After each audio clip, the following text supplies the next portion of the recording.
नमस्कार, बहुत बहुत स्वागत है आप सभी का बाजार शास्त्र में। मैं हूं प्रियंका उपल-आनंद और हमारे साथ हमारे शो के एक्सपर्ट सुनील मेगलानी बने हुए हैं। सुनील, हम पहले बात कर चुके हैं इस बारे में कि शेयर बाजार एक कारोबार है, इसे जुए की तरह नहीं समझे। इस कारोबार के अपने फायदे हैं, इन्हें आप बता भी चुके हो, लेकिन सिर्फ इस कारोबार को ही क्यों चूज किया जाए? कारोबार कई तरह के होते हैं, लेकिन शेयर बाजार को एज अ बिजनेस चूज करने के पीछे क्या इंपॉर्टेंट रीजंस होने चाहिए?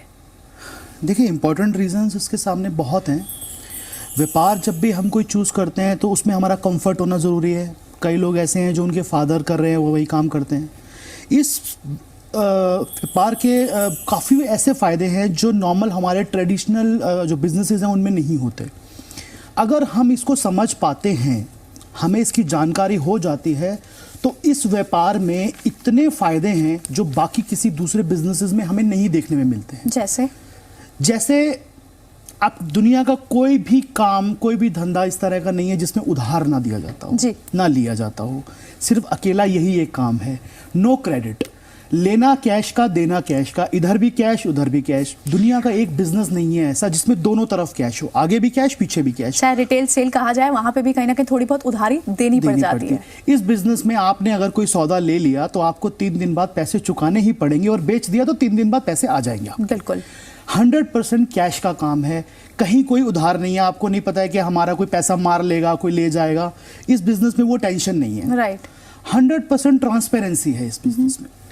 दुनिया का एक बिजनेस ऐसा नहीं है जिसमें इतनी ट्रांसपेरेंसी हो।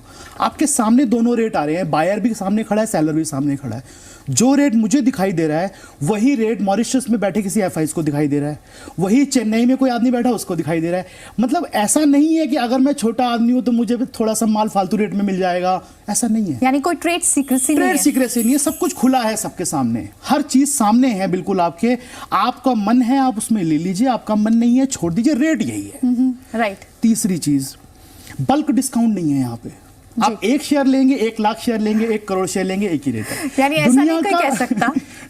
दुनिया का एक बिजनेस नहीं दिखा सकते आप मुझे। आप चेयर लेने जाते हैं, आप कहते हैं मैं 1 लूंगा, आपका रेट अलग। आप लेते हैं 1000 लूंगा, आपका रेट अलग। इसके अलावा एक फायदा इसका यह है कि आप किसी भी समय अपने बिजनेस में से एग्जिट हो सकते हैं। एक बिजनेस बता दीजिए आप मुझे, आज मेरा फैक्ट्री है, उस फैक्ट्री में 2000 लोग काम करता है, 1000 लोग काम करता है, 200 लोग काम करता है। मैं आज सोचता हूं उसको छोड़ने का, अपना बिजनेस को, मेरा मन में आ गया मुझे इसमें से बाहर निकलना है। कितना समय लगेगा मुझे उसे छोड़ने में? समय भी लगेगा, सालों लग जाएंगे। समय भी लगेगा और पॉकेट से बहुत पैसा भी जाएगा, उसको बंद करने के लिए। वो पॉइंट भी है, समय कितना लगेगा उसको छोड़ने में। मुझे दुनिया से पैसा लेना भी है, माल भी पड़ा है, सब कुछ पड़ा है, इतना बड़ा इंफ्रास्ट्रक्चर है। क्या है यहाँ पे? क्या है? रात को 10:30 बजे आपने सोच लिया कि मुझे एग्जिट करना है, सुबह 9:15 आप मार्केट से बाहर। बिल्कुल सारा पैसा घर में, और कोई एग्जिट के लिए आपको टाइम नहीं देना। एग्जिट कॉस्ट, जैसे आपने अभी बोला, दुनिया के किसी बिजनेस में अगर आप निकलना चाहते हैं, किसी भी बिजनेस में आप निकलना चाहते हैं, आपको कितना बड़ा कॉस्ट देना पड़ता है। जो आपने इन्वेस्टमेंट्स किया है उसका 50% भी हाथ में नहीं आता, 40 भी हाथ में नहीं आता। शायद आपके साथ कोई पार्टनरशिप में भी है, उसके साथ भी सेटलमेंट करनी होगी, सब कुछ करना होगा। बायर से पैसा नहीं आ पाएगा, आपके पास जो माल पड़ा है, जो रॉ मटेरियल पड़ा है वो डेड हो जाएगा, इंफ्रास्ट्रक्चर डेड हो जाएगा, हर चीज खत्म हो जाएगा। यहाँ पे आपको इंपैक्ट कॉस्ट नहीं है अपने बिजनेस से बाहर निकलने का, एग्जिट कॉस्ट है ही नहीं। जो मार्केट में रेट आ रहा है, सेल का सौदा दवाइए, आपका माल गया। मतलब एक क्लिक में आप उस बिजनेस से बाहर। बिल्कुल। और भी बहुत फायदे हैं इस बिजनेस के। आप अपने काम को छोड़ के, आज आपका कोई भी बिजनेस करते हैं, आपका शॉप है, आपका फैक्ट्री है। आज आप सोचिए, एक बिजनेसमैन अगर अपने काम को छोड़ के 3 महीने के लिए छुट्टी मनाने जाना चाहता है मॉरिशस अपने बच्चों के साथ, वापस आएगा, उसके हाल क्या मिलेगा बिजनेस का? क्या वो होगा बिजनेस वहां पे? पहले तो वो 3 महीने तक बिना टच में रह नहीं पाएगा, जा ही नहीं सकता। यहाँ पे क्या है, आपने आज सोच लिया कि मुझे 3 महीने काम छोड़ना है, मुझे मतलब जाना है छुट्टी पे, सारे सौदे काटिए, लैपटॉप कीजिए बंद और चले जाइए। 3 महीने बाद जब आएंगे, लैपटॉप खोलेंगे, फिर दुकान शुरू। कोई छुट्टी नहीं पड़ेगी। ऐसे मिलेगा ये मार्केट, फला फूला, जैसे आप छोड़ के गए थे वैसे मिलेगा, अच्छा मिलेगा पहले से। कोई आपके बिजनेस, अगर ये बिजनेस है, इस पे इंपैक्ट नहीं करेगी आपकी एब्सेंस। आप यहाँ नहीं है तो बंद हो जाएगा। फिजिकली आपको यानी प्रेजेंट होना जरूरी नहीं है, और ये भी जरूरी नहीं है कि एक पर्टिकुलर जगह पे आप प्रेजेंट हो। बिल्कुल, दुनिया के किसी भी कोने से आप कर सकते हैं। आप हांगकांग के किसी होटल के टॉयलेट में बैठ के भी काम कर सकते हैं, इससे ज्यादा नहीं बोलना चाहिए जी। अब वहां पे बैठ के भी ये काम कर सकते हैं। राइट। आपके पास एक लैपटॉप, एक इंटरनेट होना चाहिए, दुनिया का कोई भी कोना, आजकल टेक्नोलॉजी इतना अच्छा है, आपके हाथ में फोन है, आप कर सकते हैं। राइट। कहीं से भी अपने बिजनेस को आप हैंडल करना चाहें, आप छुट्टियां मना रहे हैं, आप कहीं घूमने गए हैं, कहीं शादी पे गए हैं, आपके पास अपना सिस्टम है, आप वहीं से बैठ के सौदा ले सकते हैं, सौदा बेच सकते हैं। एक काम आप मुझे दुनिया का बता दीजिए जिसमें ऐसा हो। कोई आपका काम इफेक्ट ही नहीं होगा कि आपकी लोकेशन बदलती है तो। कोई गवर्नमेंट डिपार्टमेंट का इंटरफेरेंस नहीं है आपको, कोई लेबर लॉज नहीं है आपके ऊपर, कोई दूसरे लॉज नहीं है, कोई ESI PF कुछ नहीं, सिर्फ आपको STT चुका देते हैं, अब आपका खत्म, आप बाद में आपको इनकम टैक्स देना है, दैट्स इट। Right. कोई गवर्नमेंट आपके पास पूछने नहीं आएगी क्या कर रहे हैं, ये क्यों लगा लिया आपने, वो क्यों लगा लिया आपने, कुछ नहीं। कुछ नहीं है आपको, एक्सपेंशन कॉस्ट नहीं है। आज मेरे पास में 200 एम्प्लॉय काम करता है, मेरा एक फैक्ट्री है, मेरा 2 करोड़ का टर्नओवर है, 4 करोड़ का टर्नओवर है, मैं चाहता हूं इसको 20 करोड़ करना, कितना एक्सपेंशन कॉस्ट लगेगा मुझे, कितना एम्प्लॉय बढ़ाना पड़ेगा, कितना इंफ्रास्ट्रक्चर बढ़ाना पड़ेगा, कितनी जमीन चाहिए होगी। यहाँ पे एक्सपेंशन कॉस्ट कुछ है ही नहीं। कुछ आपने आज आप 1 करोड़ का काम कर रहे हैं, आज आप 5 लाख का काम कर रहे हैं, आप कल सोचते हैं मुझे 1 करोड़ का काम करना है, सिर्फ आइए जीरो लगा दीजिए, जो 100 ले रहे हैं 1000 लेना शुरू कर दीजिए, 1000 ले रहे हैं 1 लाख लेना शुरू कर पूरी दीजिए। कैपिटल आपकी यूज हो सकती है, पूरी कैपिटल उसी Entire बिजनेस capital। में उसी लैपटॉप पे बैठ के आप अपनी यूटिलाइज कर सकते हैं। आपकी एनालिसिस भी वही रहेगी, आपका रिसर्च भी वही रहेगा, सब Right. कुछ वही रहेगा, सिर्फ जीरो लगाना रहेगा, सिर्फ क्वांटिटी क्वांटिटी बढ़ानी है आपको। और यही एक्सपेंशन अगर हम किसी और बिजनेस में सोचते हैं करने की तो बहुत सारी फॉर्मेलिटीज पहले पूरी करनी पड़ती है, लीगल फॉर्मेलिटीज पूरी करनी पड़ती है। बहुत वैलिड पॉइंट है ये। जितने मर्जी अमाउंट से आप स्टार्ट कर सकते हैं, राइट। 20,000 रुपए भी हैं आपके पास, आप आ जाइए, आप काम कर लीजिए। 5,000 से भी शुरुआत कर सकते दुनिया हैं। का कोई बिजनेस ऐसा नहीं है जिसमें ऐसा नहीं हो कि आपको कैपिटल रिक्वायर्ड पहले ना पता हो कि हाँ मुझे इतनी कैपिटल नहीं होगी तो मैं नहीं कर पाऊंगा। आज मैं ऑयल का फैक्ट्री लगाना चाहता हूं तो मेरा 20,000 में लग जाएगा, नहीं बिल्कुल लगेगा, नहीं लग ये काम हो जाएगा। तो इस बिजनेस में आप देखिए, आप इनडायरेक्टली कितने फायदे हैं। हाफ डे वर्किंग, 3:30 बजे छुट्टी हो जाएगा आपका। Right. किसी बिजनेस में होता है? नहीं होता। किसी जॉब में भी नहीं होता। 5 दिन का कन्विंसिंग बिजनेस है। 5 दिन का वर्किंग आवर्स है। Right. 5 दिन आपको काम करना है, बीच में छुट्टी, जो सरकारी छुट्टी होगी सब मिलेंगी आपको। कैसा धंधा है आप सोचिए।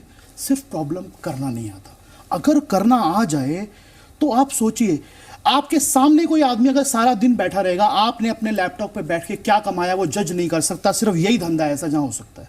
आपका कोई रिलेटिव, कोई जानकार, कोई दोस्त आपका पैसा इनकम जज नहीं कर सकता कि आप क्या कमा रहे हैं। राइट। आप कोई फैक्ट्री लगाते हैं, रोज लोग आ रहे हैं जा रहे हैं, माल आ रहा है, वो देखेगा बहुत काम है यहाँ इनके पास, तो बहुत पैसा कमा रहा होगा। यहाँ पे उसको पता ही नहीं चलेगा। आप चाहे 5 उसे लाख, खुद नहीं पता चल पाता कि उसका नेट लॉस में है या गेन में है। उसे एटलीस्ट 1 महीना या क्वार्टर तक तो रुकना ही पड़ेगा अपना बिल्कुल, बिल्कुल। अपने एस्टिमेट्स लगाने के कोई लिए। दूसरा आदमी आपकी इनकम को जज ही नहीं कर पाएगा कभी भी।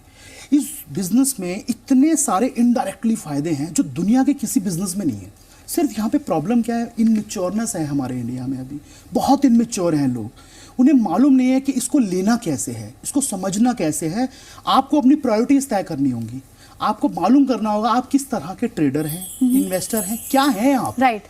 अगर आपको वो चीज हो जाती है क्लियर, तो इससे बढ़िया मेरा ख्याल में कोई दुनिया में बिजनेस नहीं है। जी, यानी स्टॉक मार्केट को एज अ बिजनेस लेना चाहिए, ये हम पहले भी डिस्कस कर चुके हैं। लेकिन इसे बिजनेस की, सिर्फ इसी को क्यों बिजनेस लिया जाए, दूसरे भी तो और बिजनेस है, इसके क्या एडवांटेजेस है। बहुत wonderfully you explained us. In fact ये तमाम सारी बातें, छोटी छोटी बातें हैं जो शायद अब इस वक्त मैं बहुत कन्विंस्ड हो गई, तो आई एम सो श्योर कि व्यूअर्स को भी लग रहा होगा कि ये बातों पर ध्यान पहले क्यों नहीं गया। बस इसे करना आना चाहिए, ये एक बहुत बड़ा क्लॉज है। और यही तो लगातार कोशिश रह रही है कि इसे करा कैसे जाए ताकि हमेशा हमारी जेब मुनाफे से भरी रहे। यही कोशिश है और लगातार सुनील हमारे साथ शो में बने हुए हैं। फिलहाल वक्त एक छोटे से ब्रेक का, जल्द वापस हाजिर होंगे और साथ ही व्यूअर्स से भी बात करेंगे, यानी आज के व्यूअर्स से भी जानेंगे कि क्या है उनका आज का सवाल। छोटे से ब्रेक के बाद जल्द लौटते हैं, कहीं मत जाएगा आप।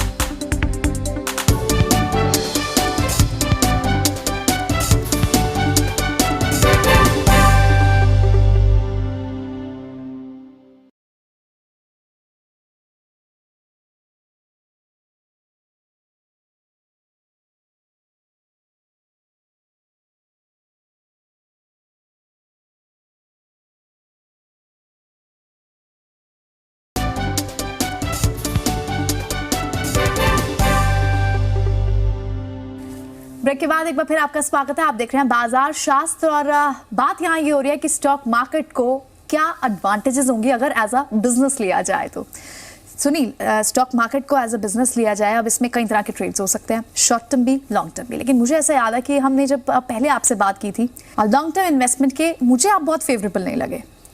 लॉन्ग टर्म इन्वेस्टमेंट के खिलाफ नहीं है हम लोग एक्चुअली, लेकिन होता क्या है कि जितने भी लोगों से हमारा मिलना जुलना होता है या जितने भी व्यूअर्स हैं आपके देखने वाले, उनको लॉन्ग टर्म इन्वेस्टमेंट का एक्चुअल समझ नहीं है। हमारा कहना यह है कि लॉन्ग टर्म इन्वेस्टमेंट जरूर होना चाहिए, लेकिन वो फैसला आपके चुनाव से होना चाहिए, दबाव से नहीं। राइट। जितने भी इन्वेस्टर हैं, जितने भी ट्रेडर हैं, उनका ये फैसला चुनाव से नहीं होता है, दबाव से होता है। वो लेते हैं और फंस जाते हैं, फिर वो लॉन्ग टर्म हो जाते हैं। बहुत बड़ा फर्क है ये चुनाव और दबाव में। फिर उसमें आपको मालूम होना चाहिए कि आपको किस तरह के स्टॉक चुनने हैं। जैसे मैंने शायद पहले भी एक बार कहा है कि आज से 20 साल पहले अगर आप याद करेंगे तो आज की डेट में कोई कंपनी ऐसा नहीं याद आएंगी आपको जो आज भी चल रही हैं, सिर्फ आप उंगली पे गिन सकते हैं। इसका मतलब जब आप इतनी लंबी इन्वेस्टमेंट की बात करते हैं, 10 साल 5 साल, तो आपको चुनाव जो है कंपनियों का वो बड़ा ही अलग तरीके से करना पड़ता है कि हाँ, एक ये कंपनी, मान लीजिए स्टेट बैंक ऑफ इंडिया, हम एक बात कर रहे हैं। अब वो एक हिंदुस्तान के अंदर, हमारे इंडिया में बैंकिंग इंडस्ट्री का 25% सिर्फ अकेला होल्ड करता है। उस बैंक की लार्जेस्ट पब्लिक सेक्टर बैंक है वो। उस बैंक की प्रोबेबिलिटी बहुत हायर साइड पे है कि जब तक हमारा इंडिया जिएगा, जब तक हम आगे काम करेंगे, वो बैंक रहेगा। यानी to make it very clear कि अगर आप एक स्टॉक, जिस तरह से आप एक्सप्लेन कर चुके हो कि अगर एक स्टॉक आप खरीदते हो और आपके लेवल से नीचे चला जाता जा रहा है और उस वजह से मजबूरी से आपको उसमें लॉन्ग टर्म इन्वेस्टर बनना होता है, तो वो लॉन्ग टर्म इन्वेस्टर नहीं कह रहे हैं हम, उसकी बात यहाँ नहीं कर रहे। बिल्कुल उसकी बात नहीं कर रहे। और वो उस टाइप का जो लॉन्ग टर्म इन्वेस्टर है, एक्चुअली वो लॉन्ग टर्म इन्वेस्टमेंट का फायदा ही नहीं उठा पाता, क्योंकि उसने वो जो हुआ है उसके साथ, वो बाय फोर्स हो गया। यानी अगर एक व्यूअर है, अगर एक इन्वेस्टर है, वो ये सोचता है कि मैं SBI खरीदता हूँ या मैं इन्फोसिस खरीदता हूँ, मैं रिलायंस इंडस्ट्रीज का एग्जाम्पल ले लेते हैं हम। अगर वो रिलायंस इंडस्ट्री आज खरीदने का फैसला करता है लॉन्ग टर्म के व्यू के लिए, तो वो ये भूल जाए कि D6 की प्रोडक्शन गिरती जा रही है, तो भी उसे फर्क नहीं पड़ना चाहिए।